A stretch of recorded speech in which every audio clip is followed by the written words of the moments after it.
Thanks for listening to the Tech Tools for Teachers podcast, where each week we talk about a free piece or two of technology that you can use in your classroom. I'm your host, Shanna Martin. I'm a middle school teacher, technology, and instructional coach for my district. And I'm Shanna's producer and her husband, Fuzz Martin, and I bring the wow factor to the show every single week. Wow-wee. Wow-wee wow.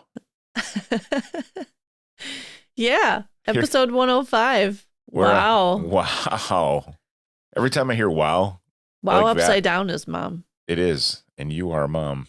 A great mom at that. Every time I hear wow, I think, wow, what a difference. Blockbuster Video. Don't you remember the jingle? No, I You don't. don't remember the jingle for Blockbuster Video? No, Oh my goodness. I don't.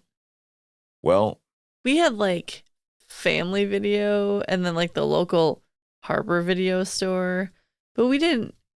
You had to drive to get to Blockbuster Video where I lived as a kid. yeah. So Let's see. We're My job that's is to we get make an ad college for an ad before an ad. You know how it goes on.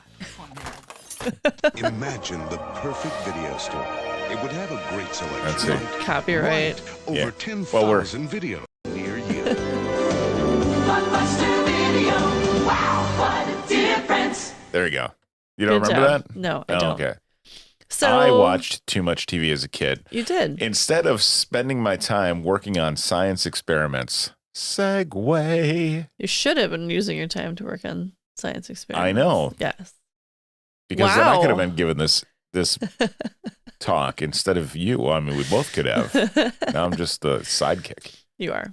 But that's okay. It's good to be the sidekick. So, if you haven't figured it out yet, folks, today's website is Wow. Science. Search out the best primary science activities. So, what I was looking at with this site, because it's fun, it's another fun one to play around with. So, it's wowscience.co.uk. Okay, there's your website, wowscience.co.uk. Mm-hmm. And while it says it's got primary science activities, really you can use these at any age level. They're fun. It's a collection of games and activities and apps and videos and experiments and websites for teachers and parents. And it's all loaded into one place. So what's cool about this site is on the left-hand side, you have like all of your topics like animals, coding, design and engineering, earth and space, electricity, evolution, forces and magnets, habitats. I mean, they get all kinds of things. And then across the top, you can choose, you can play games, activities, apps, videos, experiments, and websites. So you can build these things into your classroom. Mm-hmm. But it's like a collection of sites. So if you choose to go to something, so if you pick like experiments, you click on it with your topic. It also labels them if they're free. They're all free for them. I shouldn't say all. Like almost all of them are free. Sure. Yeah. So I want to do like the salt volcano experiment. I'm going to click on that. It shows you a preview of what the website looks like. Okay. And then you click. So it gives you like a whole like rundown of this is what you'll see here on the site if it's worth your time. Yeah. And then you click those little boxes that says visit site, Mm-hmm. and then it will take you to that experiment.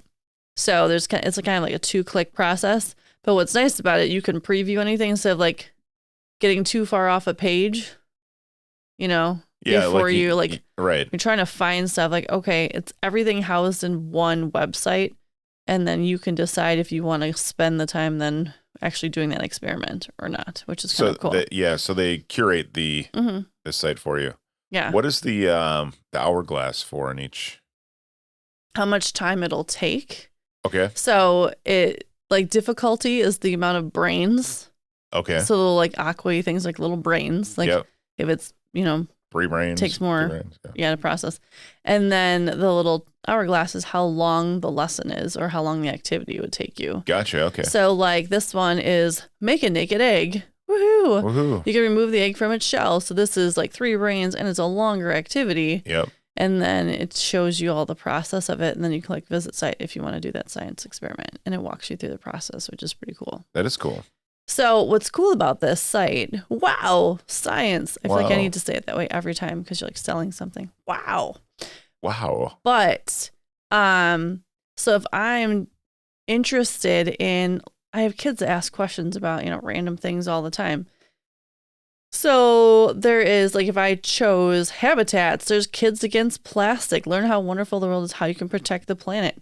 Click on that one. Does not take much time. You can visit the site. They've got a video based on it. They have an activity, different things. And then it takes you to Kids Against Plastic on their website. So it's kind of cool because then if you're interested in it, it also leads you to more information, which is helpful. But the games, so some of these will take you to like PBS Kids and sites that you're already familiar, and some of these will take you to sites that you've never heard of before. What I was playing around with, several of them. So I know lots of kids play on PBS Kids often. Yes. But I didn't realize like Dr. Seuss has several activities within PBS Kids. And one of them is Marvelous Marvel Coaster, which is like you build a marble roller coaster, which we've seen these before, but this one is kind of fun. I mean, they're all kind of fun when you're playing around the roller coaster, but I spent, I can't say, maybe like 20, 25 minutes a day playing with the roller coaster. So you drag and drop all the different pieces in, obviously learning physics skills. And then they also have Dr. Seuss. Like the hat spits out a bird that will like knock the ball out of the way. Like it does like additional Dr. Seuss things along with understanding the physics of how the spring works and the different like shapes. Little and things machines, like that. Yeah. So that's pretty fun to play. And then there's also what we discovered before playing, two of them. Rainbow Mechanic shows you how mirrors would reflect light, like how the sun would reflect light, and you have to get through a maze, angling how mirrors would angle the sun to get the light beam to go through a maze. Okay. So you learn about like prisms and light, but also you're playing a marble game, like a maze game, I should say. Sure. And then there's also, I was showing you before, Switch Zoo, which is actually an app. So some of these are apps, but they also can link to websites. And Switch Zoo is highly entertaining because you get an animal and then you can swap out its head and its legs, and then you can read about the different features that these animals have, like in the real world. So if you have like a cheetah head and a zebra body and chicken legs, you can learn about the different highlights of how animals are created. Oh. And what like feathers versus fur versus how fast they run versus how much they eat. So you also can learn a lot about different types of animals, which is kind of random and fun. You look like you're intrigued with I look something. like I'm playing the Cat in the Hat. Knows a lot about that. Yeah. Oh, that's what you're playing? Because there's more than one Cat in the Hat. Oh no! Are you doing Invention Engine? I was playing the Marvel. Marble coaster. Yeah. The Marvelous Marvel coaster is pretty funny to me. Yeah. So yes, there's all kinds of activities, and everything's based on science, obviously. Because it's science. The activities are based around things. The students can either do some of these activities on their own, or as a teacher, you can build them into your classroom and spark discussion, or kind of do it as to me, this could be a classroom starter where you're saying, hey, like we're going to explore a new topic. Yep. Try it out, and then get their discussion going to see how they're feeling about it. They have things like, there's a lot of building kind of engineering stuff, but there's also like animals and habitats, and they have the shark quiz, and even from dinosaurs to bacteria to coronavirus, which is interesting. Like it's pretty up to date with all of the things that are involved. Yeah. And I like too that the apps are kept separate. So that way, if you have kids on Chromebooks versus kids on tablets, you know what you can find a little bit easier. If you cannot control what goes on tablets in your classroom, you can just go to the things that have videos and experiments and stuff like that. So yeah, that's cool. That's pretty cool. And they have a coding section too, which we'll be talking about coding sites next week. Great. I see one with Moana. Yes.